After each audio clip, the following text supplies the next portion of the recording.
Greetings from wherever you are, and welcome to Trumpet Call.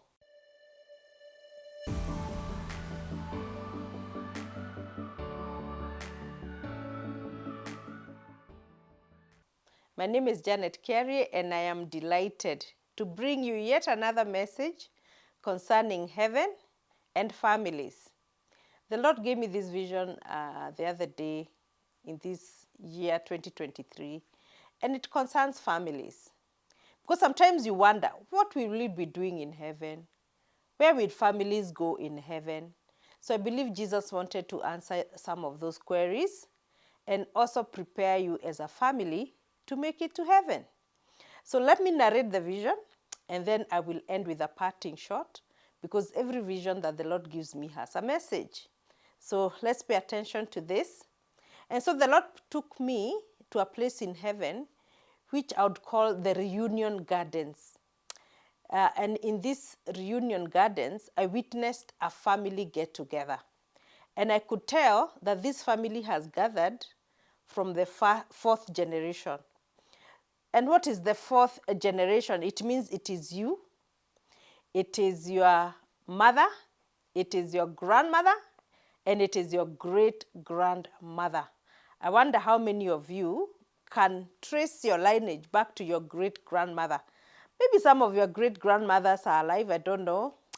But Jesus takes families very seriously. Right now on set, I even have my own grandchild. Bobo, please come. Please come and say hi, Bobo. Come, because we are talking about families. Look at the camera and just wave. Wave, wave there. Don't be shy. Just look there and say hi. Look there. Say hi. Okay, bye. I'm done. We are going to talk about families and what families are doing in heaven. You'll find that Jesus takes families very seriously. So you'll find in the Bible that there are a lot of genealogies given, family lineage. Look at Genesis, you'll find Numbers, you'll find Chronicles, Ezra. And in the Gospels, you'll find that there's a chronology of the lineage of Jesus. So the Lord honors family and their lineages. Why is that? And I asked the Lord, why do you value generations? Yes, so you'll find that Jesus honors genealogies in the Bible. So books like Ezra, books like Numbers, First Chronicles 1 and 2. And in the Gospels, the Gospel of Matthew and Luke, you'll find the genealogy of Jesus. So what did I see in these reunion gardens? I saw this family that were meeting to the fourth generation. And I saw Jesus come and give a plaque to one person in that fourth generation, if you like, going back fourth generation. And I wondered, who is this person? And it was a plaque of honor. And the Lord was honoring them for bringing salvation to that family. And it excited me because Jesus knows exactly who in your bloodline has brought the gift of salvation. It is not to say that randomly, or by design or by election, God does not give us the gift of salvation, but there's a particular person that the Lord honors for fanning the gift, bringing the gift of salvation to your family. And as I was asking earlier, why does God honor generations so much? God is a generational God. We have seen that in Psalms 145, verse 4. It says this: one generation shall commend your works to another and shall declare your mighty acts. Let me read another scripture, Exodus 20 and 5 to 6. The Lord was saying that He is a jealous God and He visits iniquity or sin to the third and fourth generation. And similarly, He will visit blessings generationally. So as I'm asking this question again and again, why is God generational? It's about the seed. And if you look at farmers, farmers buy good seed. If you find a debe of potatoes or a bag of potatoes, the farmer will choose the best seed, the best without defect, because it carries the best trait of that crop. So you'll not find farmers planting rotten seed or looking for, deformed seed or all this. They get certified seed because it is carrying the best trait of that plant, of that seedling. And similarly, the Lord is very clear about people who carry his seed. That means it's a seed of righteousness.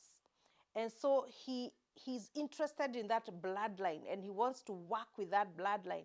And he says in the book of Malachi that he brings people together, men and women in marriage, that they may give him godly offspring.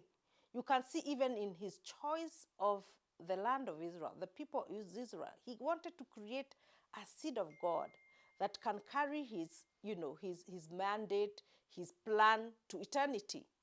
And so God does take seed very seriously. And if you look at the Bible, you keep wondering, what happened to people like Lot? What happened to them? We are not told that they did good things. Look at people like Saul. What happened? A very clear example is the sons or the children of Ahab, his generation, because they entertained wickedness. Ahab and Jezebel, they entertained wickedness. The Lord cast their generation. Actually, he raised a prophet called Jehu to destroy that whole bloodline.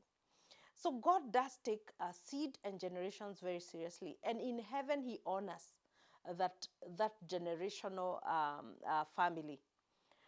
If you look at Exodus 17, we are told that Moses, when he built an altar for the Lord, because he had won against the Amalekites, God cast the Amalekites and he said, you know what, Amalekites, they will be at war from generation to generation.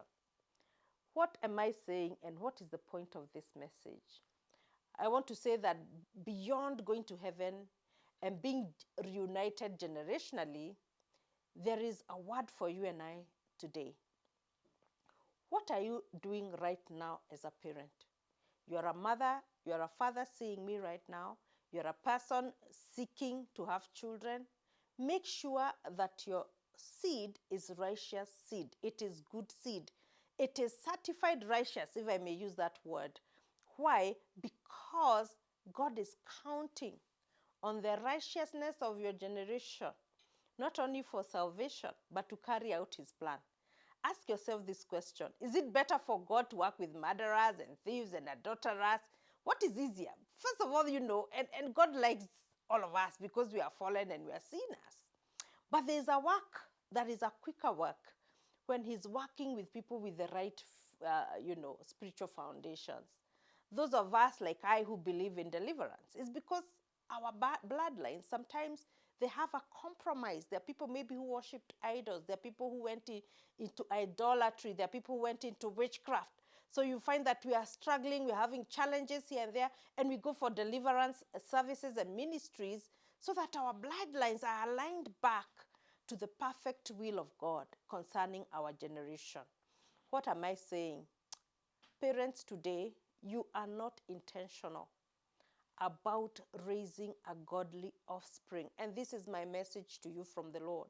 The Lord is concerned and challenging you to give him godly offspring.